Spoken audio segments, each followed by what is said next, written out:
This is the Scarcity Studios YouTube channel. Please don't forget to like, comment, share and subscribe. I really appreciate you joining me today, and these are some updates coming from London. Thank you to Dave Nathan at Crime Scene Images for going to the scene of all of these cases.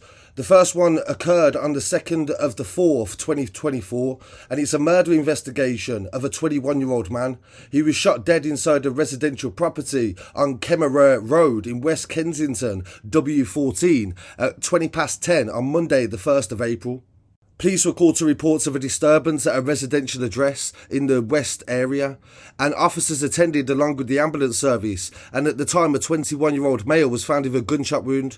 He was treated by medics at the scene, but despite their best efforts, sadly he died at 5 to 11. Detective Chief Inspector Brian Howe, leading the investigation, said, "I am saddened to confirm that another young man has lost his life to violence on the streets of our capital. The incident took place at the time of evening when many people would be going out or coming home or driving through the local area. We are keen to hear from anybody who is in the local area and has any footage or dash cam that they could pass to the police to help with the investigation." Detectives are still in the area, and they also urged anybody who's seen any of the officers in the local area to approach them and to tell them what they've seen if they did see anything on the evening. The victim's next of kin have been informed and have been supported by specially trained police. A post-mortem examination is scheduled to take place, and at this early stage there have been no arrests and a crime scene remains in place.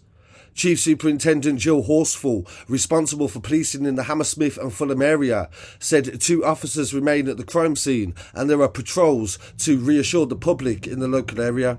Dave Nathan's coverage shows forensics searching the streets, under cars, around the gutters and trying to gather evidence that could be used to convict someone later on. But as they said, as of yet, nobody has been arrested or charged in connection to this case. But the victim has now been identified, and thank you to our friends at Total Crime UK on Twitter for their information that has just emerged. The West Kensington victim has been identified as Janayo Lucima, who's 21 years old, and in 2019 Lucima was jailed for 3 years for his role in the dismemberment and disposing of the body of William Algar. He was also covered on the channel several years ago. He was a jazz trumpeter and he was killed in his home in Barnes. He was considered an addict and he was killed after drugs went missing. Several people were convicted in relation to his death, but Lucima's charges were reduced to perverting the course of justice from murder originally. So this story is definitely developing very fast. Already we've now discovered the victim's identity and other previous times that he's been involved in criminal cases. But at the same time, we need to send condolences to his family and friends who are not responsible for his actions or anything that has occurred before. So we'll definitely keep you updated on anything to do with that story. And in some other news, on the 3rd of April 2024, police found body parts in a park in Rowdan Field, Lodge Lane in New Addington. This is in the Croydon area of South London. Thank you again to Dave Nathan for attending the scene. Specially trained officers spent the 2nd of April searching all of the scene, and they were trying to gather more evidence. Detective Inspector Martin Thorpe from the Specialist Crime Command is now leading the investigation, and he said in a press statement, "As you would expect, my team is working extremely hard at the early stages of the investigation to coordinate the search effort and carry out inquiries as quickly and as thoroughly as possible.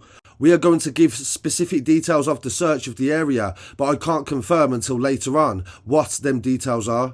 We have recovered further remains, and after consultation with a forensic anthropologist, we are certain that these are human being remains." Police were called shortly after 9 AM on Tuesday the 2nd of April to reports of a possible human body found inside the fields. Officers attended and the remains were found and discovered overnight. They remain in the area to talk to locals and to reassure the community.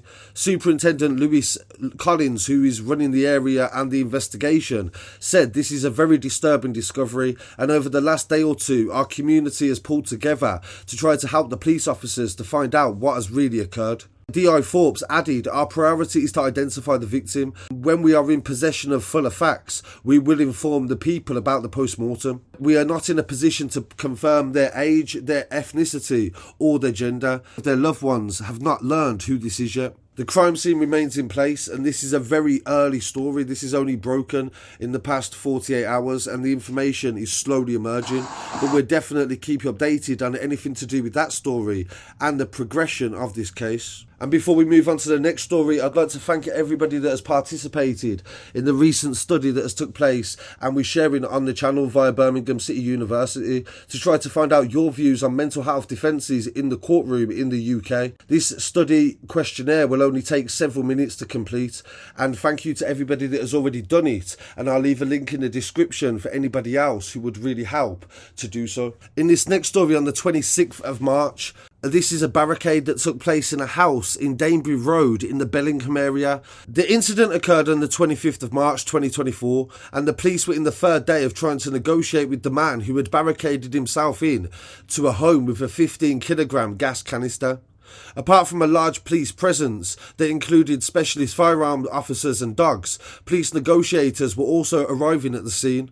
The London Fire Brigade were also attending, along with a number of ambulance services that were present just in case anything went wrong. This is the second time in several months that the police have cordoned off the street due to a standoff with police. So they are yet to identify the man that has been involved in this situation or the last situation. They may be separate, but the chances are that they're probably connected, and this is probably the same person suffering with conditions that are undiagnosed or may not be getting treated. So I really want to hear what people's views are on that story, and we'll definitely keep you updated on the outcome of that standoff. So really appreciate you joining me for these updates from London. I'll be back again very shortly with some more. Please don't forget to like, comment, share and subscribe, and follow on social media as well at Scarcity Studios on TikTok, Instagram, Twitter and the website.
Yes, yes.